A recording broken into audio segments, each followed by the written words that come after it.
এইখানে আমার ছোটখাটো একটা অফিস আছে। আমি প্রত্যেকদিনই আই, দেখা যায় যে আপনার স্কুল কলেজ ছাত্রছাত্রীর অনেক দুর্ভোগ হয়। বৃষ্টির সময়, রোদের সময় তারা দাঁড়াইবার কোনো জায়গা নাই।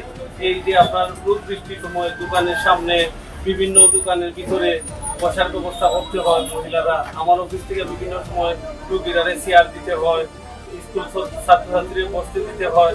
দেখলাম নিজে থেকে চিন্তা করে একটা যাত্রী চালকের কথা অস্থায়ীভাবে আমার নিজস্ব অর্থায়নে আমার তো আমি একটা যাত্রী চালু করে দিচ্ছি মানুষের সুবিধার লাগে। এই সুরমা ইউনিয়ন লাগাইয়া আপনার 4-5টা ইউনিয়নের মানুষ পারাপার হয়।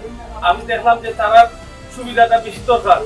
আমি চাইছি যে এটা মানুষের উপকার হইতো, উপকারের লাগে এই যাত্রী চালু করে দিচ্ছি।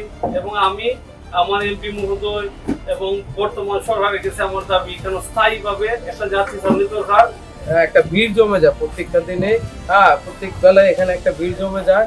এই জন্য আজকে এই ভাই কি বলে সুজন মাহমুদ ভাই আজকে যে জনসেবার জন্য, জনগণের জন্য আজকে যে ছাত্রী কি বলে যাত্রী ছাউনিটা করে দিচ্ছেন, জনগণের চিন্তা ভাবনা করে।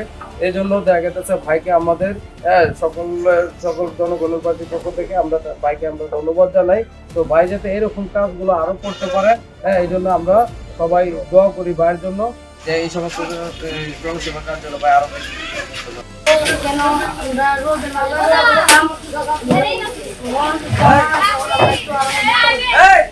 আমরা উত্তর এলাকার দীর্ঘদিনের দাবি ছিল একটা যাত্রী সার্ভিস।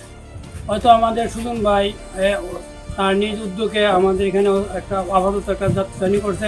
এতে করাতে আমাদের উত্তর এলাকার 3-4টা ইউনিয়নের মানুষজন যাতায়াত করে বৃষ্টি বাদল আসলে অনেক কষ্ট ভোগ করে। কিন্তু এখানে দেখা গেছে এখন যে ছাত্রীরা রয়েছে এখান থেকে, এই কারণে এরা একটু শান্তিতে অথবা না করার জন্য অপেক্ষা করতে পারে।